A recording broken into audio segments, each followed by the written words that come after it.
Evangelho de João, capítulo 12. Jesus ungido para a Páscoa. 6 dias antes da Páscoa, Jesus foi para Betânia, onde estava Lázaro, que havia morrido e fora ressuscitado dentre os mortos. Então ofereceram-lhe um jantar. Marta servia, enquanto Lázaro era um dos convidados. Sentado à mesa com Jesus, Maria pegou uma libra de bálsamo de nardo puro, um óleo perfumado muito caro. Ungiu os pés de Jesus e os enxugou com os seus cabelos. E a casa encheu-se com a fragrância daquele bálsamo. Mas um de seus discípulos, Judas Iscariotes, filho de Simão, que mais tarde iria traí-lo, objetou: por que este bálsamo perfumado não foi vendido por 300 denários e dado aos pobres? Ele não disse isso por se importar com os pobres, mas porque era ladrão. Sendo responsável pela bolsa de dinheiro, frequentemente tirava o que nela era depositado. Mas Jesus respondeu: deixa-a em paz, pois para o dia da minha sepultura foi que ela guardou isso. Quanto aos pobres, vós sempre os tereis convosco, mas a mim vós nem sempre tereis. A trama para matar Lázaro. Por outro lado, uma grande multidão de judeus, assim que soube que Jesus estava ali, veio não somente por causa de Jesus, mas igualmente para ver Lázaro, a quem ele ressuscitara dos mortos. Mas os chefes dos sacerdotes tramaram matar Jesus também, pois, por causa do que ocorrera com ele, muitos estavam se afastando e crendo em Jesus. A entrada profética. No dia seguinte, a grande multidão que tinha vindo para a festa, assim que ouviu que Jesus estava chegando a Jerusalém, pegou ramos de palmeiras e saiu ao seu encontro, exultando: Hosana, bendito o que vem em nome do Senhor, bendito o Rei de Israel. E Jesus, tendo conseguido um jumentinho, montou-o conforme está escrito: não tenha medo, ó filha de Sião, eis que o teu rei está chegando, montado em um jumentinho.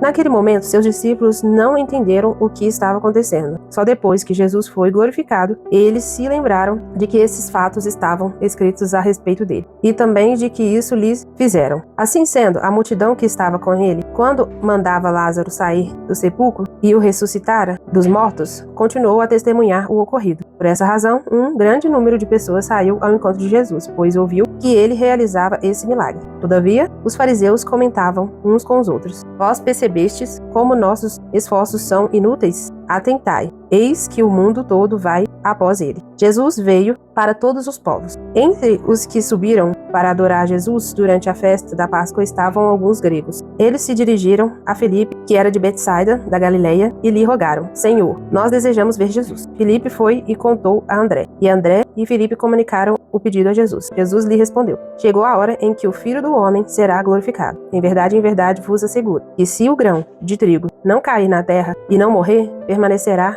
ele só. Mas se morrer, produzirá muito fruto. Aquele que ama a sua vida, a perderá. Entretanto, aquele que odeia sua vida nesse mundo, a preservará para a vida eterna. Se alguém me serve, precisa seguir-me. E onde estou, o meu servo também estará. Aquele que me serve será honrado por meu Pai. Jesus profetiza sua morte na cruz. Agora minha alma está perturbada. E o que direi? Pai, salva-me dessa hora? Não, eu vim precisamente com esse propósito e para essa hora. Pai, glorifica o teu nome. Então veio uma voz dos céus, dizendo: eu já o glorifiquei e glorificarei uma vez mais. Todavia a multidão que estava ali, tendo ouvido a voz, dizia ter trovejado. Outros garantiam: um anjo falou com ele. Jesus lhes esclareceu: essa voz não veio por minha causa, e sim para vosso benefício. Chegou a hora de este mundo ser julgado, e agora o príncipe desse mundo será expulso. Mas eu, quando for levado da terra, atrairei todas as pessoas para mim. Ele disse isso para expressar o tipo de morte que haveria de sofrer.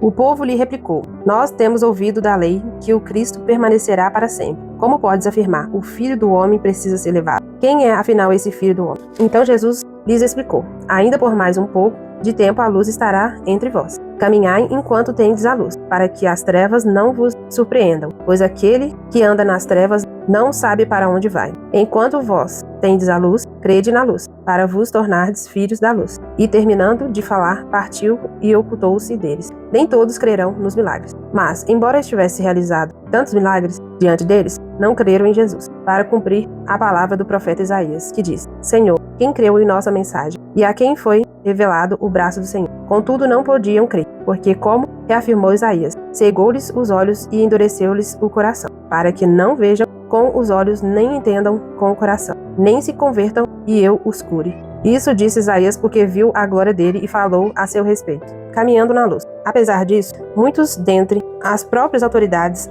acreditaram nele, mas devido aos fariseus, não declaravam sua fé para não serem excluídos da sinagoga, pois amaram mais a honra dos homens do que a glória de Deus. Então Jesus exclamou: quem acredita em mim, não crê somente em mim, mas naquele que me enviou. Quem vê a mim, vê aquele que me enviou. Eu vim como luz para o mundo, a fim de que todo aquele que crê em mim não permaneça nas trevas. Se alguém ouvir as minhas palavras e não obedecer a elas, eu não o julgo, porque eu não vim para julgar o mundo, mas sim para salvá-lo. Aquele que me rejeita e não acolhe as minhas palavras, tem quem o julgue. A palavra que proclamei, essa o julgará no último dia. Pois eu não tenho falado por mim mesmo, mas o Pai que me enviou, esse me deu ordens sobre o que eu deveria dizer e o que proclamar. Eu sei que o seu mandamento é a vida eterna. Sendo assim, tudo o que eu falo, como o Pai me mandou dizer, assim falo.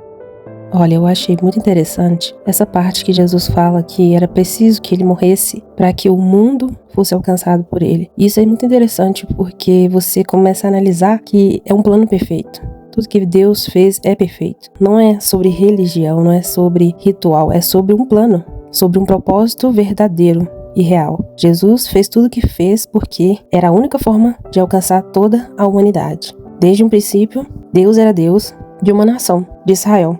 Deus de Isaac, Abraão e Jacó era um Deus que estava ali limitado a Israel. Talvez alguns países vizinhos, mas somente ali naquele pequeno local. E só com a morte de Jesus que isso foi expandido para o mundo inteiro, que alcançou o planeta inteiro. Então percebe como é um plano perfeito? Foi preciso que Jesus morresse ali daquela forma para que todo o mundo soubesse quem é ele e o que ele fez para nos salvar, todos nós. Então aquilo que era uma promessa só para um povo, agora passa a ser para todos nós. Glória a Deus, é um plano tremendo. Senhor Deus querido e santo, nós te agradecemos pela tua palavra. Nós te agradecemos porque o Senhor é perfeito. Nós te agradecemos porque o Senhor tem o controle de tudo que aconteceu, o que ainda irá acontecer. Muitos poderosos desse mundo acham que têm o controle em suas mãos, que podem fazer o que quiserem com o povo, que eles que são os poderosos, mas nós que cremos em Cristo sabemos que tudo está no controle das suas mãos e que no tempo certo o Senhor fará tudo perfeitamente. E é lindo participar disso, é lindo ver e ter o conhecimento disso, é lindo ter os olhos abertos, é lindo entender, ter a visão, a mente aberta para esse entendimento. O Senhor é perfeito e como somos gratos por saber que o Senhor é real. E não só real, como é um Deus poderoso que faz tudo da forma correta, no tempo certo, do jeito certo. Que o Senhor tenha misericórdia de todos nós. Tenha misericórdia daqueles que não creem em Ti, que estão gastando as suas vidas sem conhecer e perceber que existe um plano maior, que não é só aqui, nessa terra, que é sobre uma eternidade. Que o Senhor tenha misericórdia.